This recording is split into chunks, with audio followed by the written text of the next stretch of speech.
Good morning, everyone. My name is Steve Nissen. I'm Senior Vice President at NBC Universal. I'm your moderator for today, and our company, Comcast NBC Universal, is a proud sponsor of this panel, which is titled, What Were They Thinking? We have a terrific panel, but before we get to the panel, please be advised that you have, and I'm required to say all this, or I will never get to moderate again. You have an exit survey. That's the little blue piece of paper. Please fill it out. Fill it out at the end of the panel's discussion. Don't fill it out before it ends.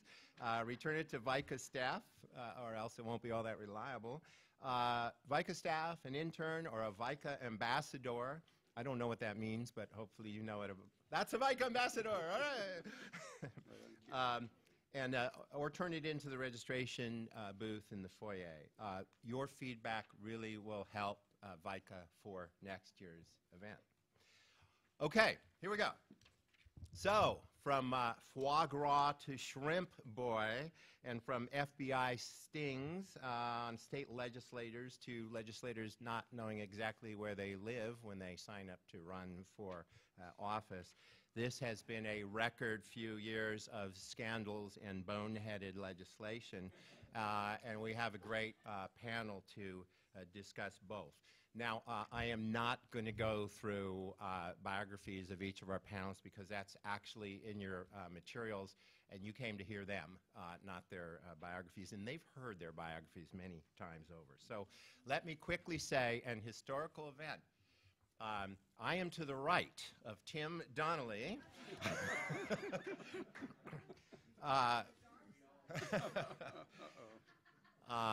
Assemblymember Donnelly, who also, as you know, is a candidate in the Republican primary for governor, is from the town of Twin Peaks, and the TV version of Twin Peaks was pretty scandalous. So I think that the real town maybe not so much, but a perfect name of a town for this particular panel. By the way, our panelists are from all over the state. So we move from Twin Peaks to Simi Valley, thereabouts, okay? Stephen Frank, who's the editor of California Political News and Views. Then moving farther north to John Myers, who's from San Francisco, the senior editor for KQED, which is where I got all my news when I lived in Northern California. And then finally to Sacramento, Dan Walters, columnist for the Sacramento Bee. So the way that we have structured this is each panelist will speak for no more than 2 minutes on their favorite boneheaded legislation or scandal, either publicized or not, and then we'll get into Q&A. I'll ask some of the questions, but I'd like you to be prepared to ask questions as well. So Assemblymember Donnelly, why don't we start with you? Okay, well, gosh, it was really a tough thing to figure out the most boneheaded legislation coming out of Sacramento. But it's going to have to come down to SB 270, which is the plastic bag ban. Because this bill purports to do something about litter, but it doesn't punish litterers. It punishes every one of us who likes the use of the free, not single-use trash bags. They're multi-use. People use them for waste baskets, liners, and to pick up after their dogs. I was using them the other day for my kids' lunch bags, to their chagrin. But let's really evaluate what this bill's going to do. It's going to create a whole new regulatory scheme at some point, because somebody's going to have to regulate whether or not people are using their multi-use bags, the big heavy-duty plastic ones that are almost indestructible. And if they're going to be reusable or recyclable, they need to have a lower dart and tear, if you're from the plastics industry like I am, to make it easier to grind them up or melt them or do whatever you need to do to reuse them. But ultimately, we're going to be, I believe, potentially contributing to a health crisis. Because just think, if you go to the grocery store and you buy pork or you buy meat, and then it drains into the bag, and then you're required to clean that bag and then reuse it, and you take it back to the store to avoid the 10-cent charge, which a lot of people will. I mean, my wife will drive 20 miles and burn up all that gas just to avoid paying $2 at an ATM. So people will ultimately do that. And in our busy schedules, I think a lot of people won't clean them sufficiently, and you could be spreading disease. And right now, when we're faced with a crisis of epic proportion, not only is this going to cost us jobs in a state where we're hemorrhaging jobs, but it's really, truly offensive that the government is going to make a choice for you and deny you the simple choice of whether you want paper or plastic. And I think that's, for me, that's the one this year that is the most boneheaded. Okay, that was appetizing, by the way. Very good. Stephen.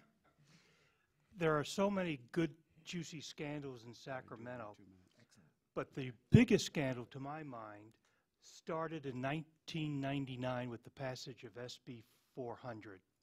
That was the bill that changed the pension system in the state of California from 2% at 55 to 3% at 50. And that started the downward trend of where CalPERS is today.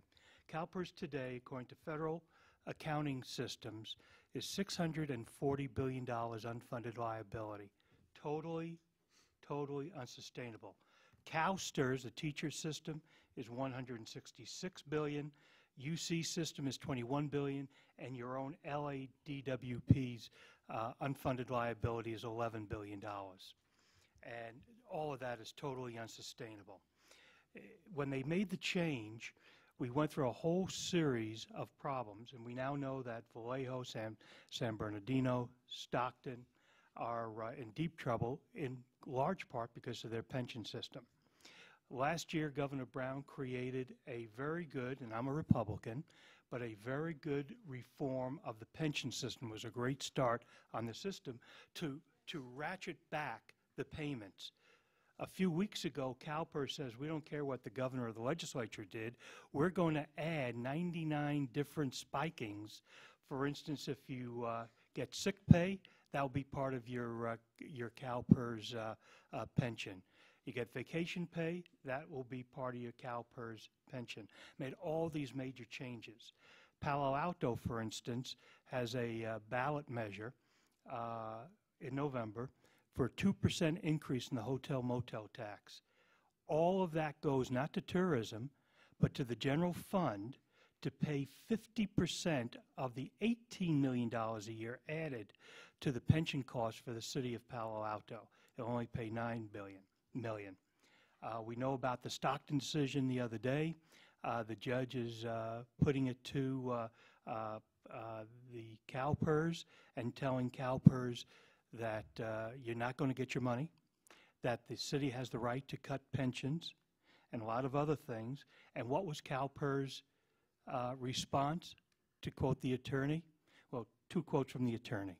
One, if you find this as your final agreement, 100% of the employees of the city of Stockton will quit, for a statement to the judge. And the second was, well, we'll just ignore it. That is a scandal. Okay, and on that note, since you ignored the 2-minute limit, no, that was a good place to stop, and I think covered it. Yeah. Thank you. All right, John. I'm going to go less than 2 minutes, and so we'll average it out. No, I think the only thing I would point out from the session that ended, I think there are a lot of good policy discussions that have been talked about, and we'll talk about some more. But since you alluded to some of the scandal stuff at the top, I would just point out that one of the things that's fascinating is that the whole package of quote-unquote reform of the culture of the Capitol and the legislature pretty much went nowhere in 2014. We had the very well-publicized FBI cases in the Senate. We've had a few other things that have happened here and there, throw them all into the mix. But a lot of those pieces of legislation which were trumpeted as cleaning up the culture of the Capitol, whether it's gifts, whether it is fundraising issues, though there was a change somehow in one house in fundraising issues. But a lot of those things did not move forward. And what was really fascinating is how many of them seemed to fall on deaf ears in the lower house in the Assembly after the Senate moved them over there. I don't know what the long-term ramification of that is. I don't know how much. I mean, the public doesn't exactly like the legislature anyway.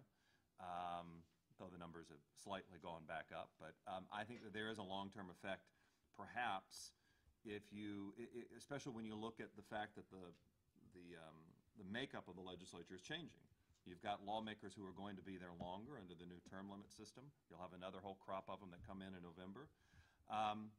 And you've got at least an institutional feeling by some of the existing ones that they're not really that interested in those changes, and that maybe they don't think the public is dialed in to those changes and those issues. And I think, one thing that Dan and David's news organization have been doing a lot of work on lately, this issue about nepotism in the state Senate, and a report that has been kept secret about how bad of a problem nepotism is, which all surfaced itself with a very strange cocaine and guns incident in Sacramento one night. Not lawmakers, sergeant in arms.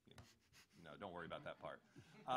But I think those kinds of stories all ultimately start to raise a lot of questions there. And so that was never really addressed. And it's fascinating, given where we sat last year, about all of those corruption cases, that you end the year with really very little change, I think, under the dome.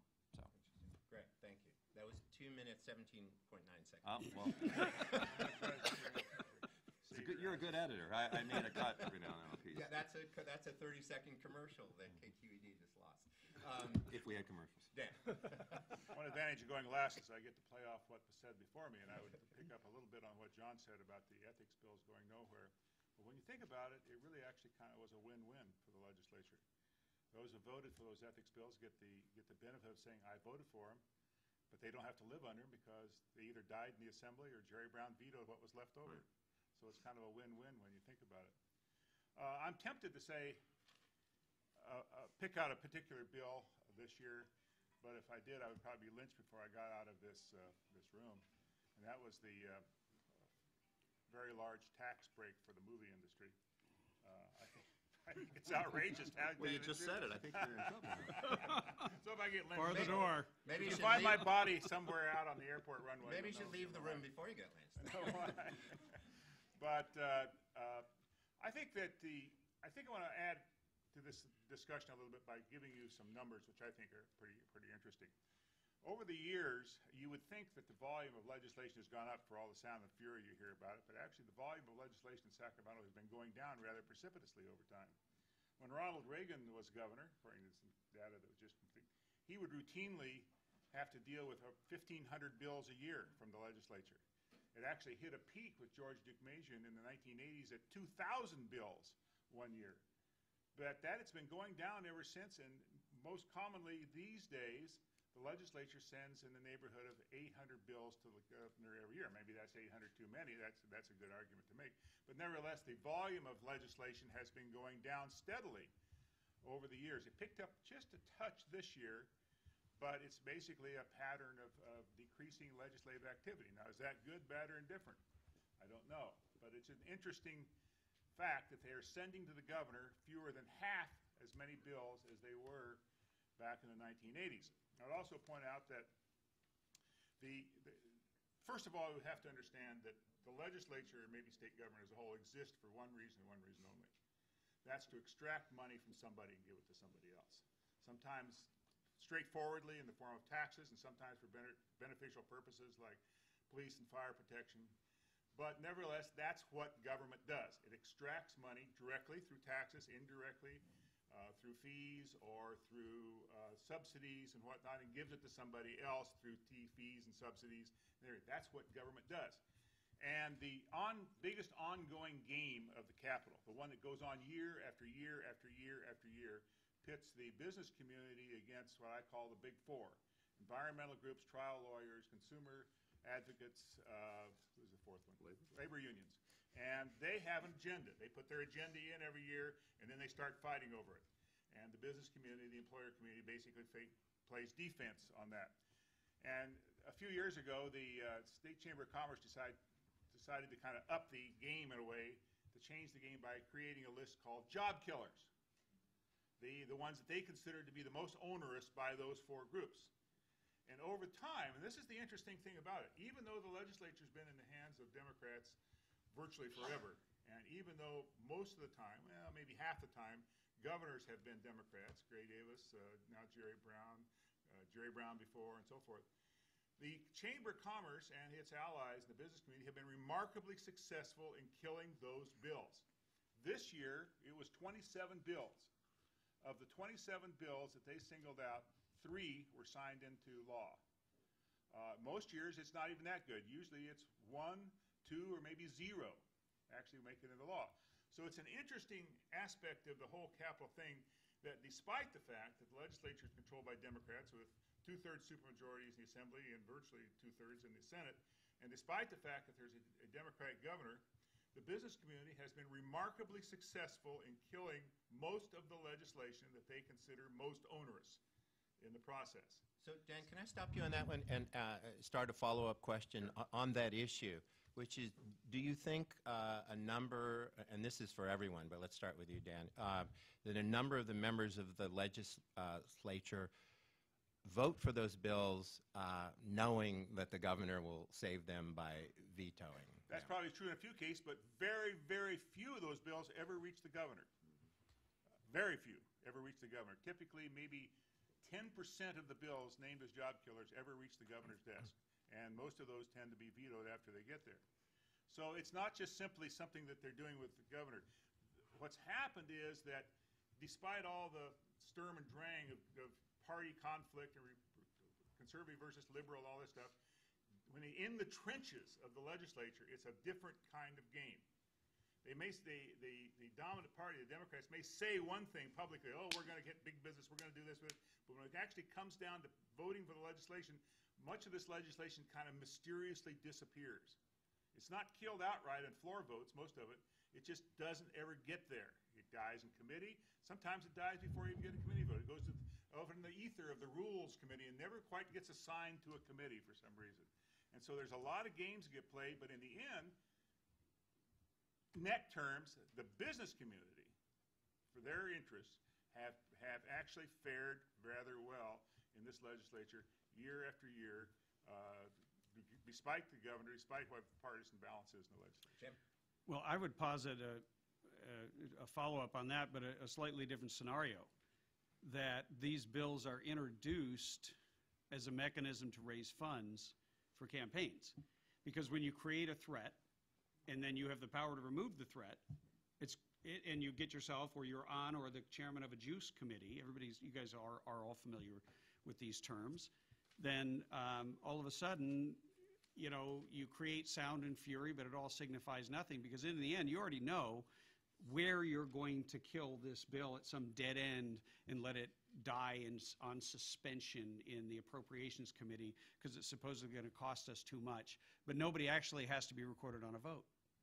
And it's a beautiful game as long as the public isn't paying attention.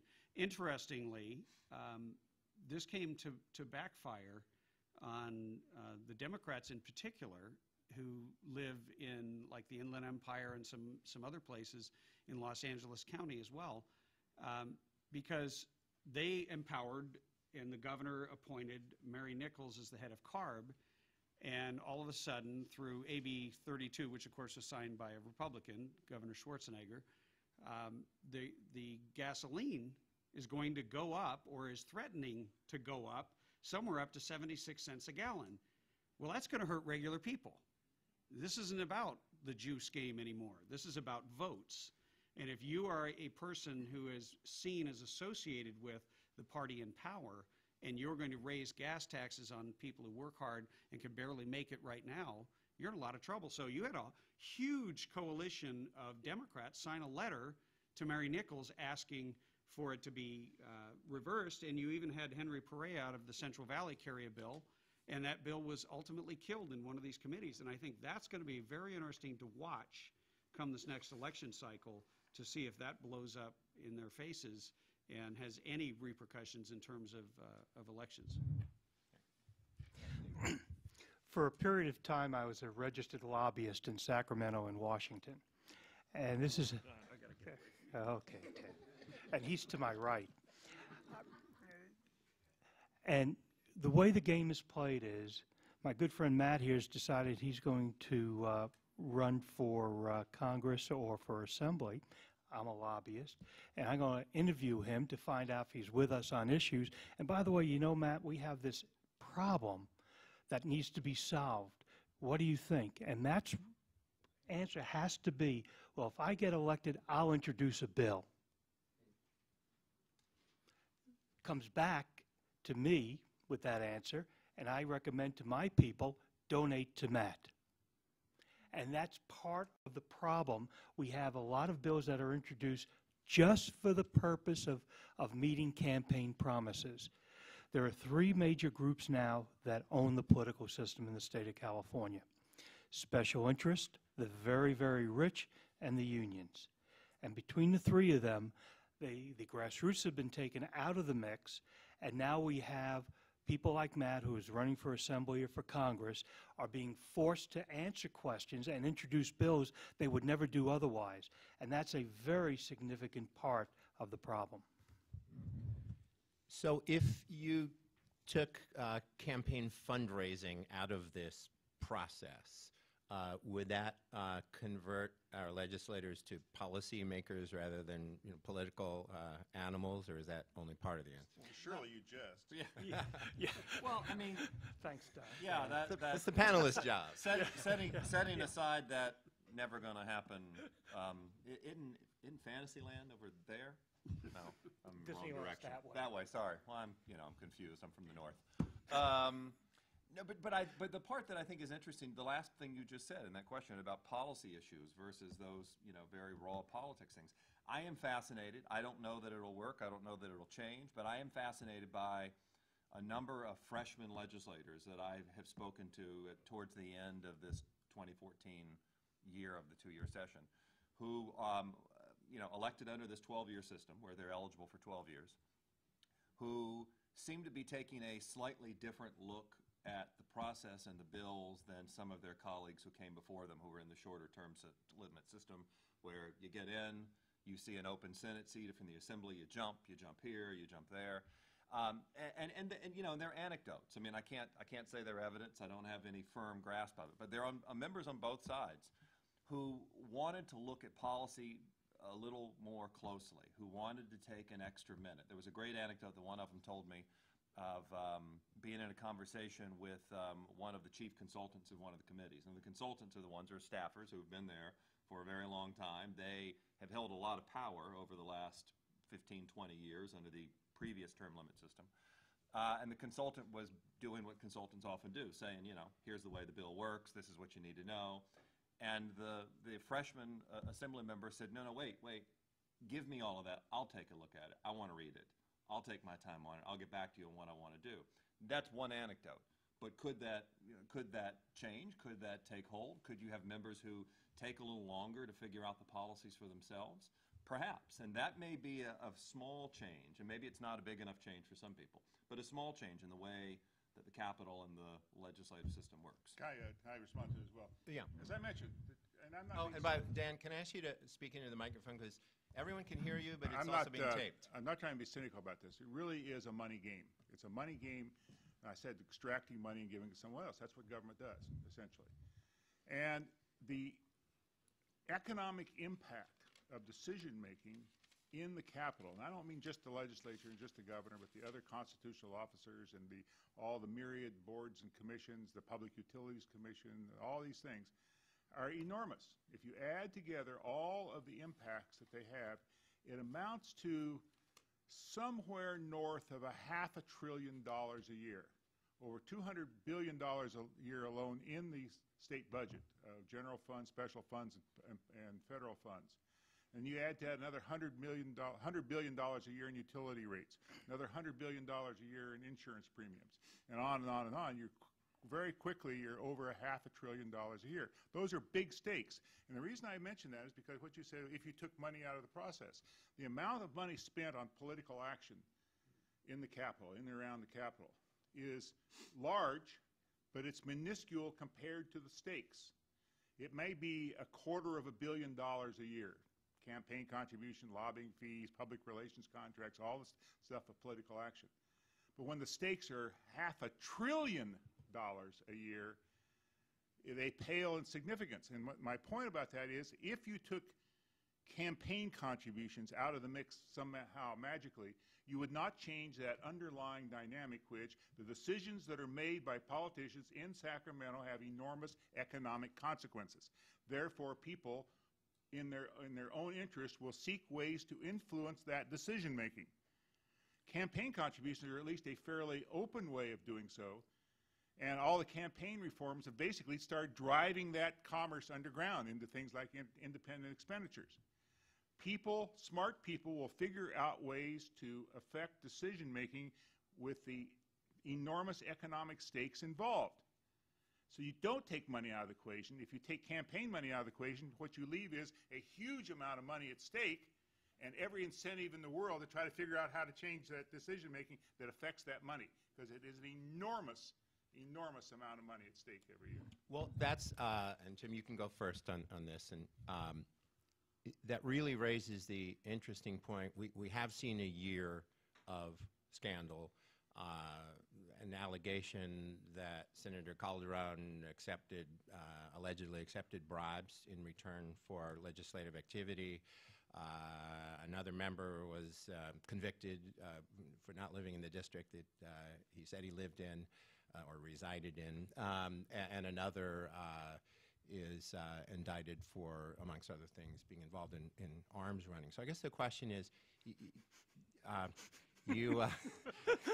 trying to sugarcoat it. You couldn't sell that script. I'm trying to sugarcoat it here. So are these flukes and just, unfortunate instances of misbehavior, or is, Dan, as you suggest, and I'm going to give Tim the first answer on this, but where you have a situation where people have such power over decision-making that absolute power corrupts absolutely? I think you have just described accurately, if not as maybe a headline as maybe John Myers would put to draw readers to it, but the bottom line is they're drunk with power. There's a culture of corruption in Sacramento. All you have to do is look at the latest scandal where they were drinking on the balcony, which is an extension of the assembly floor. That shows you their attitude toward the building, that they own it, instead of it being the people's. And then they went and drove a state car drunk up a street, going the wrong way, endangering the lives of ordinary innocent citizens. And what is the repercussion of that? That case is not going to be heard before the election. So the people don't get to have any say, and that doesn't get to become a factor unless you have an opponent who makes it a major factor. And I think that gets to the heart of what's really wrong with our system, which is, I completely disagree with Dan Walters, as much respect as I have for him, on campaign finance. I think we ought to have a limit. I think it ought to be a limit that every working person can afford, whether it's $10 or $100. I don't think we need disclosure at that point. Nobody can give more, nobody can give less. No independent expenditures. Now all of a sudden, everybody has a stake. Everybody would be relevant. And you would have to be a whistle-stop candidate, kind of like the bus tour that I took all over the state of California, where I met over 55,000 people in person and translated that into 650,000 votes. Ultimately not enough, but we didn't spend a whole lot of money, and we showed that you could do something a different way by connecting with people. You can use your social media. There's all kinds of ways that I think then engage the citizenry, and then they will feel they have a stake, because right now they don't have a stake. Because some billionaire can come along, like they did in my race, and spend $250,000 at the last second, which you can't raise and you can't counter. But if you did the work, and if everybody had to go out and meet the candidates in person, it wouldn't matter if you were rich or poor. It would only matter if you're good. It would only matter if you had policy ideas that persuaded people to get involved. And then maybe we wouldn't have one of the most ardent advocates of gun control running guns and selling RPGs and all kinds of assault weapons to people who are criminals for campaign contributions. I think Shakespeare, I think it was Shakespeare who wrote something that I'm going to paraphrase. There's so much corruption in Sacramento, you have to step in it. let me, right. I He was paraphrased. an assemblyman back in the 1940s. There was, Jim Shakespeare, I remember him well. and he was a client of Artie Samish. If you get that out on a blog, it'll become the Okay. truth soon. There is a Senator Yee, Senator Calderon, Senator Wright, all had their voting rights taken away because they were indicted or convicted. And some of them, all of them, kept getting paid. There is another state senator who's been found guilty of 4 different charges, has paid numerous amounts to the FPPC for violations, secretly funded his brother's campaign for San Diego City Council, now has a $122,000 lawsuit against him by the person who brought the other charges, and no one knows the guy's name is Ben Huesos. I hope I pronounced the name correctly. He made the headlines recently on another aspect. This is what's going on in Sacramento. We're not getting the whole story of all the things that are going on. And it's not because people like John and Dan aren't reporting them, but apparently, for some reason, in my opinion, the general public just expects it, therefore we don't read it because we're not interested. But until we get interested in the vetting of our candidates and our office holders, we're going to continue to have corruption that you can't miss by stepping in it when you go to Sacramento. Well, I mean, one of the things that's a challenge, of course, is that there's, I think these are interesting points about the corruption. I think that there's a lot of people who don't do the best thing in the world in politics anyway, no matter the year. I mean, drinking on the balcony of the assembly, I think I've seen that at least 4 times in the last 10 years with people had photos. And so that's not necessarily new, but I do think that the ongoing challenge for the public with what happens at the State House is a lack of transparency. The legislature does a very good job at making itself as opaque as it possibly can. The Legislative Open Records Act, which is a state law, is probably the most humorous name of a law ever because there is nothing open about the records of the legislature. Whether it's the report that the Bees talked about nepotism, whether it's about spending records, whether it's about appointment calendars, whether it's anything that journalists ask for, the records of the legislature are largely off limits. The voters have a lot of power in this state. If the voters wanted to change something like that, the voters could change that. But, the voters have an odd relationship with the legislature. I think you made the point well, is that, they have a lot of power, but we tend to kind of forget, and we tend to think our own elected legislator is just fine. The incumbency reelection rate, like it is around the country, is very, very high. So I think transparency is probably one of the larger issues. The corruption issues are important, but if you had more transparency, I think you'd have an ability to see exactly what they were doing. You could judge for yourself. So on that point, and by the way, after this question, I'm going to throw it open to you all. So I don't put the moderator in the position where none of you has a question. That would be very awkward.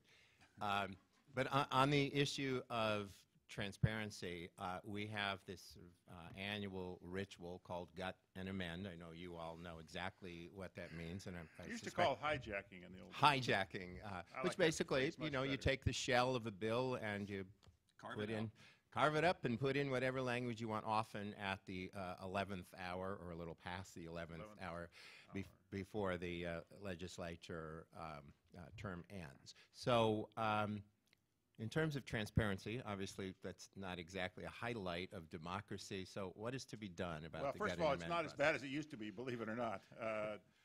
Over the years, as opaque as John says as the system may be, it's actually been much worse in the years past. They used to use so-called conference committees to write whole new bills and sail them through the legislature without so much as a whisper. And they put some rules in to stop that. And now they use the Gut and Amend. They're hijacking.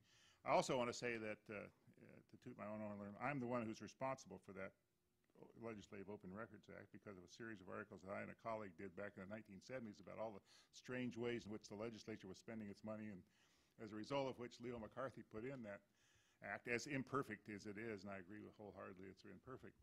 I would like to respond again, I guess, something Mr. Donnelly said about you know, that's a fine Jeffersonian or maybe even Jacksonian sentiment you have about, you know, $10 limits and meeting the people. I don't think it, however, it addresses that central issue that I mentioned before, which is large sums of money are at stake in the process. And smart people will find a way to influence that no matter how many reform rules you try to write. So the only answer to that is, in fact, I think, transparency. Let everybody give as much money as they want to anybody they want to give it to, but it all has to be fully and immediately reported, and the chips can fall where they may, and that way it stops this underground stuff of transfers to the Del Norte County Central Committee, which then transfers it to a candidate in San Diego, which then transfers it to somebody in San Luis Obispo, and so forth.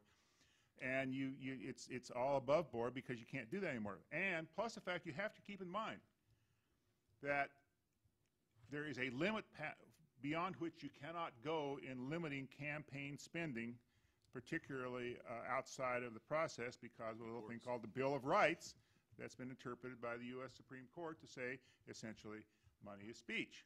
And I don't even actually disagree with that ruling, but I'm just saying the way to deal with it is transparency, not writing more limit rules that then encourage people to go more underground, but literally say, give anybody you want, as much as you want, but you have to report it and you have to take responsibility for it. None more of this money laundering business that goes on routinely.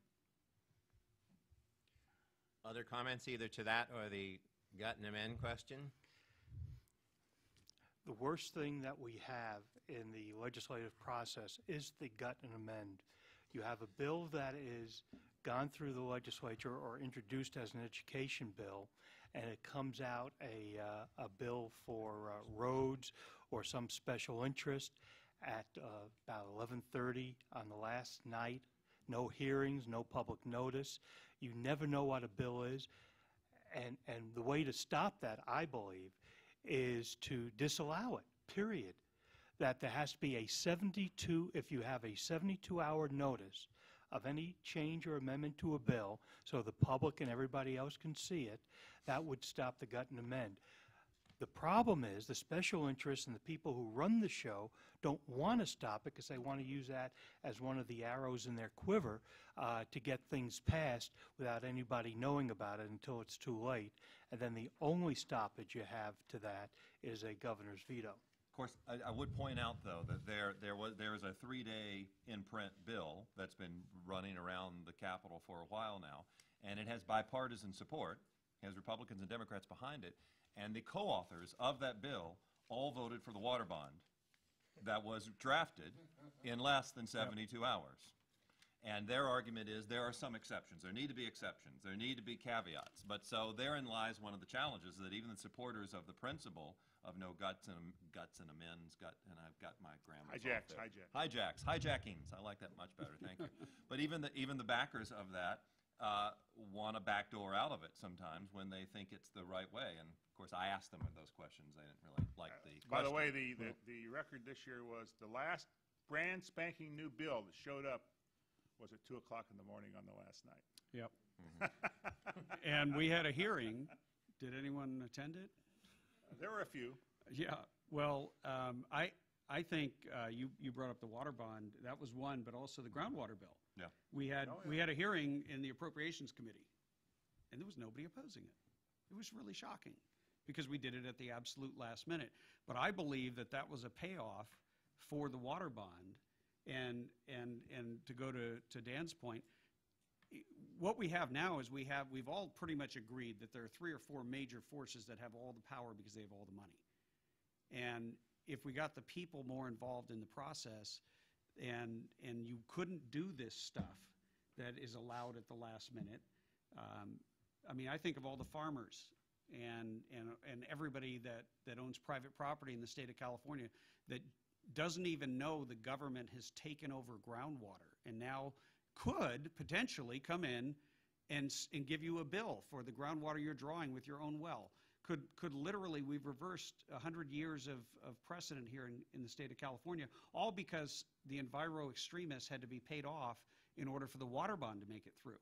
And this was all cobbled together at the very last second because they know if it saw the light of day, it wouldn't survive the public scrutiny and outrage if it were truly reported in a cycle in which the public could have an impact. But it all happened in the middle of the night, and next thing they know, the fight's over. And Steve, there was another really interesting one that I did a piece on in the end of the budget, which was we were in Budget Conference Committee, and all of a sudden we get a bill that we'd never seen before to extend a solar tax break. The bill had never even been introduced. And it was a Mark Leno, Democrat of San Francisco bill. And it wasn't a solar tax break that was about to actually expire. It actually had 3 or 4 years on it, but it became a budget trailer bill, which became a simpler vote, quicker vote. Bada bing, bada boom. Well, Yeah, don't get us started on how budget trailer bills are used these days. So, I mean, Well, it was another example of things that happen. The like only that. hard and fast rule in our California legislature is that every rule can be waived. It's called Rule majority. 41. If you have 41 votes, you can waive the rule. That's it. All right. Well, on that note, let's throw it open. Yes, sir. What an uplifting event. Excuse me, what do we do about microphones for, all right. I'll speak. Yeah, yeah. I want to take you back to an observation that John made. He talked about how with the new term limit regime that's in place, you're starting to see some signs of changed behavior. Perhaps, yeah. On the part of the change. There are 2 other reforms that have kicked in now that were labeled major reforms. One is district lines now drawn by a citizens commission. The other is the top 2 primary. Are you, anyone on the panel, are you seeing those reforms producing changes in the makeup or behavior of the legislature? Absolutely. The top 2 primary was pushed by business interests primarily because they knew that Democrats were going to remain in strong control of the legislature. The question is, what kind of Democrats? And that gave them an opportunity to go out and encourage what they call BDs, business Democrats, to run for office and with backing. And I think it's significant that the State Chamber of Commerce backed 9 winning Democrats in the 2012 elections in the Assembly, including 2, very important, 2 as an object lesson, 2 who knocked off union-backed Democratic incumbents. And that is one of the reasons why I said before 3 of the 27 bills made it. Actually, it was only 2 of the 27. One of them got changed just before. 2 of the 27 so-called job killer bills made it through the whole process and got signed because, and believe me, the liberal wing of the Democratic Party is very frustrated by that fact. They feel like here we have all the stars in alignment. We got a Democratic legislature, 2/3 supermajorities, a Democratic governor, and we still can't get that oil tax. We still can't get the things that they want most ardently. They feel frustrated, and I think you're really seeing an impact the top 2, and to a certain extent the redistricting. But I want to point out that yesterday the U.S. Supreme Court took on a case out of Arizona that challenges the ability to create an independent redistricting commission by initiative. And if they outlaw that, then we're back to the old system of doing redistricting. But I would just say quickly, very quickly, I think that the change. I mean, and I don't know. I mean, the people that research this, that look at this, I think they may be right that the change is at the margins.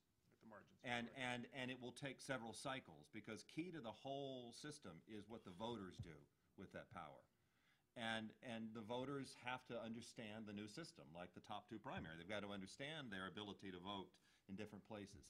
And the thing and it gets back to voter education to me, because it ultimately all comes back to the voters. The voters have to know what they're voting for. They have to know who they're voting for. Because otherwise what happens is the voters still use that party label identification. It's the shorthand. Well, that's a D, that's an R, I'm generally a D or an R, I'm voting for that, without actually doing the rest of the work. So it's up to the voters. I mean, if the voters use the power, there's the change, but the voters are the ones that have to do it, I think. Those marginal ones are the marginals where you have Democrat running versus Democrat. There's where the margins exist, and there's where these contests are happening for the most part. Well, let me give you some practical applications of what's happened with top 2. Except in rare occasions, there are no third parties on the ballot. It was so bad that in the June primary, the American Independent Party only endorsed Republicans. They're no longer running any candidates. Third parties have been wiped out.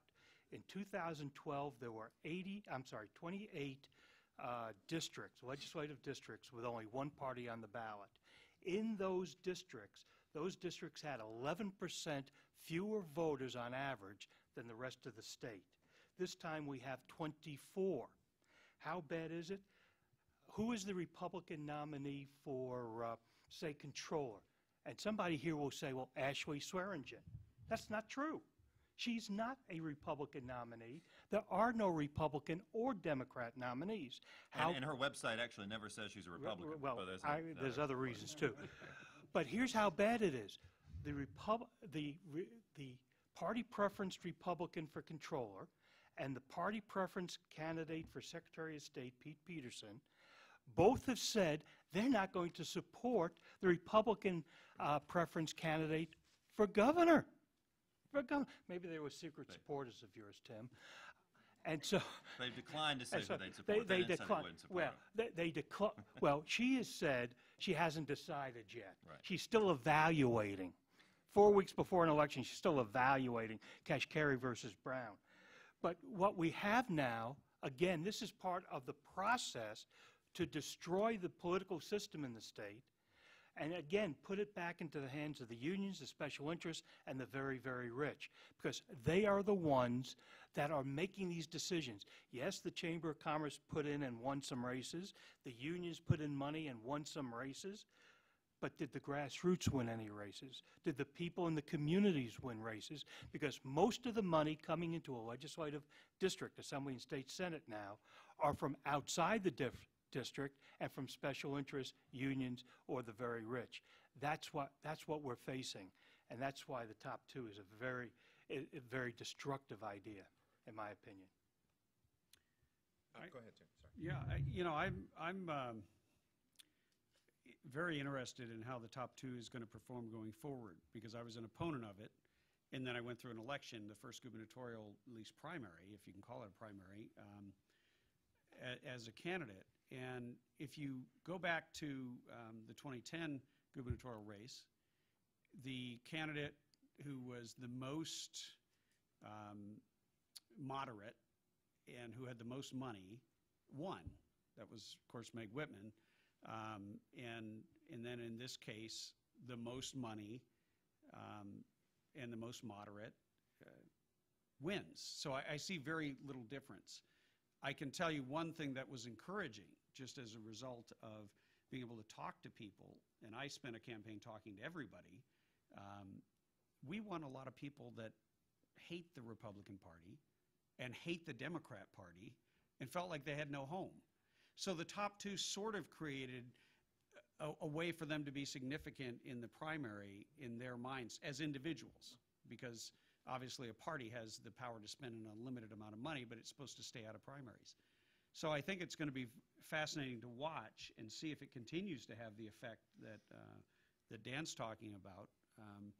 But I do fear that a lot of people may just drop out of the process altogether because they feel like it's always going to be whoever's got the most money who can either tell the most lies or spread their message the most effectively. Other questions? Yes, Rob.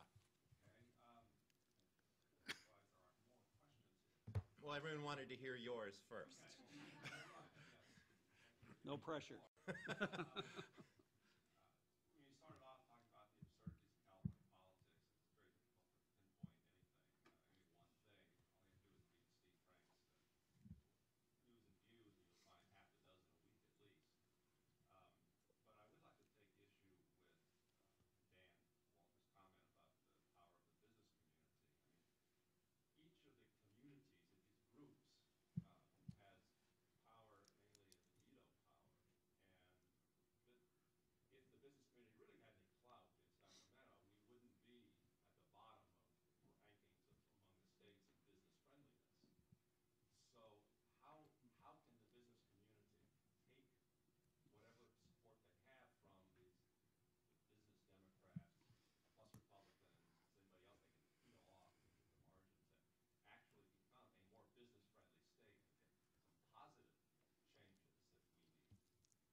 I'll take that one. I think one of the first things that we need to do is business owners as individuals need to get a lot more involved and not just trust their associations, because their associations go up to Sacramento and they basically become seduced into the environment. If you look at the Chamber of Commerce, they're one of the most liberal organizations on the planet. So the fact that some of their bills didn't make it through, or I'm sorry, that they had some power to keep a certain number of what they've classified as job killers, well, there's a whole lot of other bills that are extraordinarily damaging that have empowered unions against owners of businesses, that have confiscated capital and driven it out of the state and everything else. The average business owner has an obligation now, if they're going to survive in California, to become politically active and act with political courage. And that's going to mean tapping into their customer base. And you've seen it with Starbucks and other organizations who have a very strong political viewpoint, and they push it. We've seen Chick-fil-A, and we've seen the opposite of that. But I think on the business issues, they have to start educating all of their customers and ask their customers to educate all of their family and friends, to where the voting changes at the base instead of depending on the political parties, which have become so close to each other, it's oftentimes hard to distinguish. I think that Churchill said that an appeaser is one who feeds his friends to the alligators, hoping they eat him last. And that's what the business community, the organized business community, has turned into in the state. I was political director for Bill Simon for governor in 2002, and I watched the state chamber and the major businesses in the state either hold off in support of him or actually go out and support Gray Davis. Sorry about that, Steve. And we've seen the results of what happened to the business community over the years, because they made a mistake then. They continue to think there's such a thing as a good Democrat who is pro-business. Yes, they're pro-business until somebody else gives them a higher amount of donations. At some point in time, you have to, as a business community, stand for something. Otherwise, you'll continue to get more regulations. AB 32 is going to demolish a lot of businesses in the San Fernando Valley because of the high cost, the minimum wage movement, which many of these so-called business Democrats still support. At some point in time, the business community has to make a decision. Who do they represent? Do they want to have an ear to a politician, an elected office holder, or do they want to have their vote? Take a choice. Yes, sir. In recent years, the legislation that most personally affects every individual directly and not just amorphously is the single-use bag. Now, I remember, I go back a long ways, and I remember Mayor Yorty in Los Angeles wanting the separation of trash. I think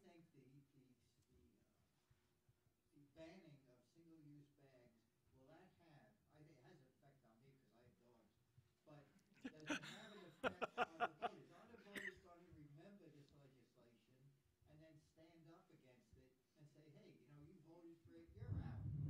Well, but let's add the news element in here. The bag industry has filed a referendum. They filed it this week. All they have to do is gather the signatures, and they've got the money to get the signatures, to get it on the ballot in 2016. If they qualify it, it should be suspended from taking effect, because the bag ban wasn't supposed to take effect until July of 2015. So this is a pause button then on this issue until the November 2016 election, which of course should be a high turnout election because it's a presidential. Democrats will hope it's a more left of center turnout. And then we'll see. I mean, and there'll be a larger debate perhaps out of all this. I think it'll end up on the ballot, so I don't think you're going to not have the bags come next year. I think we're going to be talking about it for a while. I've heard discussions at the grocery store at every checkout, every time I go. Now, when they ask you if you want paper or plastic, and everybody starts talking about how they're not going to have that choice. And it's bipartisan. I think this was a misguided bill. It was forced through. We saw an amazing turnout of activists. I don't know where they came from or who sponsored them. But, when you see activists in the Capitol that have all the same color T-shirt and they were brought up on a bus, usually somebody paid for it. Well, they were people who usually would be protesting me. And we were in solidarity, and we were talking, and I was seeking them out in the hallway, and I never did find out who sponsored them. But it was a fascinating, eclectic group that represented virtually, I'd say, 80% of Californians. And I think if they have a chance to vote on it, if it qualifies, it's going down in And flames. I admit to being the one who asked the governor in the debate, would he sign it? I asked him paper or plastic first, and he thought about it for a moment. But then I asked him the question, will you sign? If you saw it, he's like, I think I'll sign it. And and that was the challenge: was he going to sign it, and what was his rationale for signing it? And now we'll have a larger discussion, maybe. Let me offer a couple of observations about the plastic bag thing. Number one, it will not be on, regardless of what the paper bag industry or the conventional plastic bag industry spends on it, might probably be matched by the grocery industry. Grocery industry got a 10-cent a bag thing out of this thing. It's worth a lot of money to them, a lot of money. Probably cost them somewhere around, I did a little actually checking around on it, probably going to cost them 2 or 3 cents a piece for those paper bags in bulk. And they're going to be charging a dime for them. So there's a lot of money attached to that, and the grocery industry will spend to keep that in. Secondly, the people who are sponsoring the referendum, do they really want to kill it? Or do they want to spend a couple of $1 million to get 2 more years of being able to sell their product? of which it would probably more than pay for the $2 million. So I think at the very least, it's a $2 million investment in getting 2 more years to be able to sell plastic bags. So you have to put all this kind of in the context of real politics, not necessarily. Well, you've got the voice of experience there, but this is a visceral issue. This is a simple issue for people to understand.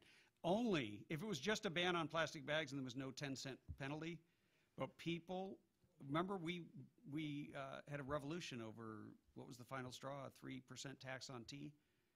And so I think you could see a little plastic bag revolution. It's democracy in action. The people of California, the voters of California, will get an absolute opportunity to vote up or down on banning plastic bags, then we'll find out, I guess. Right? Well, let me give you the appeaser again. Remember, we got plastic bags because the environmentalists said we were cutting down too many trees for the paper bags. Remember that? That's how we wound up with the paper bags. Once the paper bags are gone, do you honestly believe the environmentalists aren't going to try to outlaw the paper bags as well to save the spotted owl and to save the trees? The paper bag industry believes that the 10-cent charge will kill them, actually. Well, all right. Well, we have 3 minutes left, and I'll use the moderator's prerogative for the last question, but I'm still stuck on, sir, what you're going to do with your dog for the next 2 years. State bill goes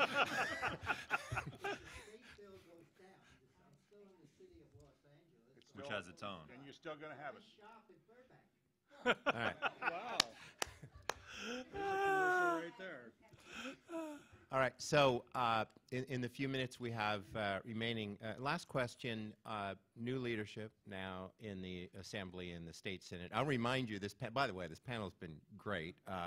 The topic was scandals and what were they thinking in dumb legislation. So do you see anything changing now that leadership has changed in the Assembly and is a week and a half away from changing in the State Senate? Well, the leadership in the Assembly is a placeholder, and that's due respect to Speaker Atkins. I mean, she has time, under her belt, but she's a placeholder for the next 12-year class to pick its leader. And so I think that remains to be seen of who that is. And as far as De Leon, I mean, he has 4 years. He has a longer period of time. I don't know. He's an interesting character. I think Mr. De Leon has a great capacity to self-destruct. I would not all be surprised to see if he doesn't serve out his 4 years. I would be surprised if by this time next year Bob Hertzberg's not the head of the Senate. Mr. Bob Hertzberg, I'm sure a lot of people in this room know him, is not going to Sacramento to be a backbencher. You're kidding. It's not in his makeup. I think the new leadership. I think Bob has a cup to the wall here, listening closely. Well, he was hugging somebody in the hallway just now, so. He threatened to break his arm once. I think it was the Rolling Stones that said the new, to me, the new leadership sounds just like the old leadership, and I think they're going to be. I think that's the Who. That's the Who. Okay. Meet the new boss. Yeah, thank you for saving me there. Somebody new to call Donnelly out of order when he tries to make a speech. Except I won't be there. All right, any won't- final comments? They won't have me to kick around anymore. Well, somebody will be there to be called All out right. of order. So we know who knows their rock and roll history, but any final comments from the panel? Going once, going twice. Thank you. All right, there's Follow something the I'm money. supposed Always to say. follow the money. Okay. Now I will share what I am commanded to say by Vika. Unfortunately, this is all the time we have for this panel. So Comcast, NBC, Universal, my employer, proud to sponsor this panel. Let's give a round of applause to our panelists. Fill out your exit surveys and please turn them in to Vika staff intern or a Vika ambassador with a pink mustache. Thank you very much. Or put them in the